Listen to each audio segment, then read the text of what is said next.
What's Gucci YouTube world? It's your boy 22 Khalil. And you know what? I low-key played myself. You know why? For some odd reason, with the finals being over and all, I really thought we was gonna get a week without any free agency or trade rumors. But man, I was wrong. Because yesterday, we ended up getting a lot of free agency and trade news. I was just chilling, illegally watching Black Clover, then I promise you, as soon as I got on Twitter, there was just news being put out left and right. Like 1 second, I see people interested in trade for Kyle Kuzma, then I refresh my page 5 minutes later, then I'm seeing Ty Lue's the new coach of the Clippers, like god damn! So much news reported in the span of a few hours. Word to Bill Belichick, man, there's really no days off in the NBA. It's crazy. And honestly, this might continue because this might be one of the more interesting off seasons. For one, it's another year of not having a clear favorite for the NBA title. The Lakers are the obvious title favorites for now, but it's not a sure thing like the KD Warriors when we all knew that they were winning when healthy. Like, this is the second year of power balance being restored in NBA, and who knows, maybe a playoff team could have a very good offseason, and boom, all of a sudden they might end up being finals contenders. Then there's reports that teams are trying to trade out this year's draft, but you know what, I'm gonna just save this offseason talk for another time because we need to talk about one franchise in particular. But before I start, like I always say, don't forget to like and subscribe to Tings if you're new, and also add me on Twitter. You know, I need more NBA Twitter people, so definitely add me. But anyways, let's get to the meat and potatoes.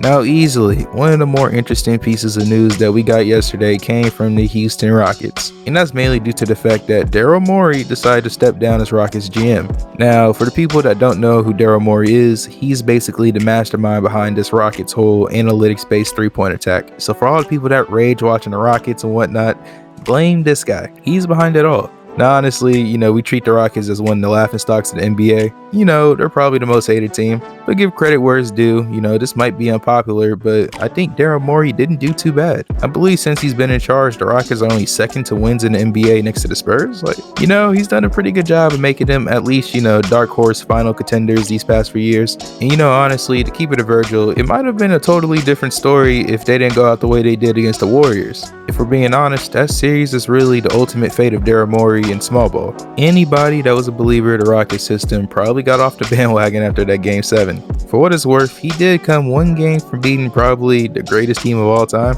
and I think he deserves some type of credit. But with them losing the way they did, leading by as much as they did, not adjusting, and missing 27 threes, it was just something that they could never really recover from. And honestly, that's the main reason why the Rockets are in this state. Now, overall, with Daryl Morey, it's kind of weird because he did some great things and some bad things. The great side of Daryl Morey is obviously when he pulled off that highway robbery and that James Harden trade. Amazing work, and it changed the whole franchise. That's the good side. Now, the bad side of Daryl Morey, it's not a final verdict, but that Russell Westbrook trade, not looking good. Trading the guy that meshed way better, which was CP3, for a guy that doesn't fit your style. Then you got the fact that they had to go micro small ball and trade away their center and assets to fit his style. I don't know, man. But yeah, Daryl Morey is out, and you know what? Salute to him. I know NBA Twitter hates this man, and they're probably roasting him in analytics ball. But look, it almost worked. They almost took down one of the greatest teams of all time. Matter of fact, if the Rockets pulled it off, they probably could have been looked at as possibly like the new blueprint of the NBA. That style that a majority of fans hate would have been the new blueprint for teams in the NBA. D'Antoni would have got more respect, Daryl Morey would have been known as basically a mad scientist, and Harden and CP3 legacies would change as well. But as you guys know now, it's probably one of the biggest what-ifs in NBA history thanks to CP3's injury and 27 missed threes. But anyways, now that the Daryl Morey era is over, the big question obviously is, what's next? Now, from what I know, a lot of Rocket fans are angry right now. Just look at the comments under the Rockets Twitter page. It's getting nasty. And in the comment section, they're spamming sell the team. So that's a good start. On to the player side of things because, you know, if I'm a Rockets fan, I'm not feeling good about this because they might be in no man's land. Not a bad team, but like a middle of the pack team that's obviously not winning the championship. And as most people know, that's the worst position to be in. Like, sure, Harden gives them a puncher's chance, but to end up being a legit contender for a championship, this roster needs major surgery. And you know, this is where the downside of Daryl Morey's trades start to kick in because all those risks that he took, including trading assets for CP3 and trading more assets for Westbrook and to ship off Capella, all those risks Daryl Morey made in the last few years, you know, starting to bite the Rockets. Now, what assets do they have? The only big boy assets they have to deal is James Harden and Russell Westbrook, which brings the question, is it time to trade one or to even spice it up, both of them? Now some people might say, oh, just run it back one more year, but look, let's be honest, given that they can't make any roster changes and the West getting tougher with big boys like the Clippers, Lakers, and Warriors waiting, Rocket fans, where do you see this team going? Personally, I think this team can get to the second round, which doesn't sound bad, but without a quality big man, I don't see them making the finals or anything. Like, we already know the capabilities of this team and how far this team can go. And I'm sure when a new GM and coach comes to town, they might realize that and say, you know what? Hey, it's time to trade either Russ or James Harden. And here's another subplot. This is probably the worst time to be going through a mini rebuild if you're the Rockets, because now you're in a dangerous situation of losing James Harden. You have a top 5 player with 2 years left on his contract, so you can't just rebuild, because if so, Harden's going to look at his situation and probably want to leave. Like, I don't know if he's going to be loyal and trust his team like Lillard and Giannis are.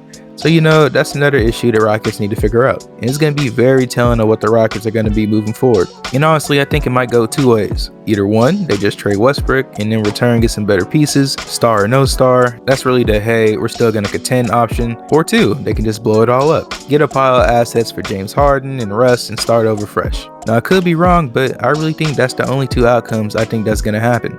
Now, they do keep both Westbrook and Harden. At that point, I don't know what they're doing. Like, sure, they can make the playoffs and probably be the 4th seed or something, but this team really can't do much as is. No assets whatsoever, too. Like, they might be stuck in no man's land until either Harden or Westbrook decides to leave, which could be bad because Harden can end up leaving for free. All this really truly depends on what direction the GM and coach want to go in, but if I were to be in the position of whoever becomes the Rockets GM, you know, I'm definitely making the trade. Matter of fact, I'm thinking clean house and get rid of those hefty contracts. First thing first, no disrespect, but Russell Westbrook, he needs to leave. Without a doubt, that's what's going through my mind as the future GM of the Rockets. Now, for us, we all know that he's a great player. You know, he's still a star in this league, and you put him on the Bulls, the Hornets, or any team like that, that team's going to get better hands down. But now, if we're talking about winning a championship with Russ being one of your best players, that might be a different combo. Especially on this Rockets team as constructed, I don't see how he's gonna improve. Remember, they traded Capella to make sure that they got the best out of Russ. And if they're moving back to this modern style of basketball with a center and all, we're most likely gonna see the Russell Westbrook that was struggling before Clint Capella got traded. And for that, I think due to a changing of systems probably happening, the new GM might want to trade him off.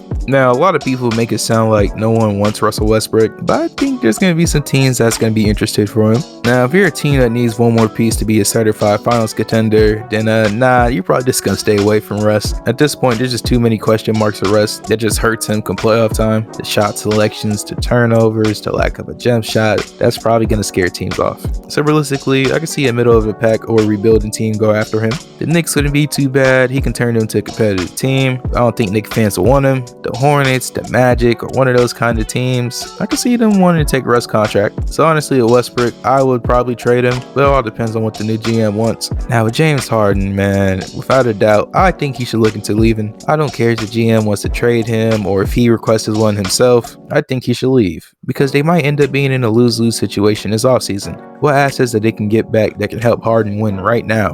And I'm pretty sure Harden don't want to be wasting his prime on a mediocre or rebuilding team. But if they keep Westbrook, they're going to be a 4th or 5th seed team. But most likely, as we already know, in a tougher Western Conference, it's probably going to be a second round exit again. With no type of assets and money to make major improvements, it's going to be hard for them to upgrade. And if I'm James Harden and you're in this situation with 2 years left on your contract, do you want to put faith in a new GM and a new coach while you're in the middle of your prime? I don't know. It depends if he's as loyal as like Damian Lillard or Giannis, like I said. But for James Harden, hell, I hope he get out of there. Because I just think at this point, he needs his due respect. Because I just think that as long as he's on the Rockets, he's not going to get his due respect. At this point, Harden's just kind of the face of the Rockets slander. He's easily like the punch it bag because at the end of the day, all the failures go on the best players on the team. But honestly, besides that Spurs series a while back, I think all this Harden can't win stuff is really overblown. Now I know he has his cold playoff nights, but every superstar not named LeBron, Kawhi, or KD, hell, Steph Curry has those games. I think it's just a mix of his play style mixed with the team's play style. A majority of fans just hate it. But honestly, that play style almost found the Rockets leading 2-0 on the Lakers if Westbrook would have had a better game. I don't know, but I'm not so low on Harden as other people are.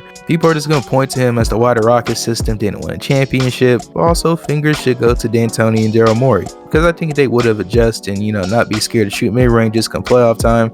I think that we can have a different conversation about James Harden. But yeah, I just think that he's been kind of treated as the fall guy. And to really get his full respect, he's going to have to go somewhere that he can compete for a championship. The Celtics could be nice, the 76ers could be nice, the Raptors. Him on one of those teams can instantly turn them into like a finals contender. Like, sure, this whole Morey, D'Antoni era is over, but unless a miracle happens, I don't really see any way that this team can improve. But back overall to the Rockets, they're going to be in the middle of a big offseason. And let's see what they do, because they still need to hire a GM and a coach, so we'll see how that works out. And at this moment, there's no indication that they're going to trade Harden or Westbrook, so all these trade thoughts are really just a pipe dream. The NBA fans, Rocket fans, let me know what you guys think the Rockets should do this offseason. You guys put your GM hat on in the comment section and let me know. And also, don't forget to like and subscribe to help the channel grow. Anyways, I'm going back to Black Clover. Until next time, it's your boy 22 Khalil, and as they say in Japan, Ja Matane. Peace.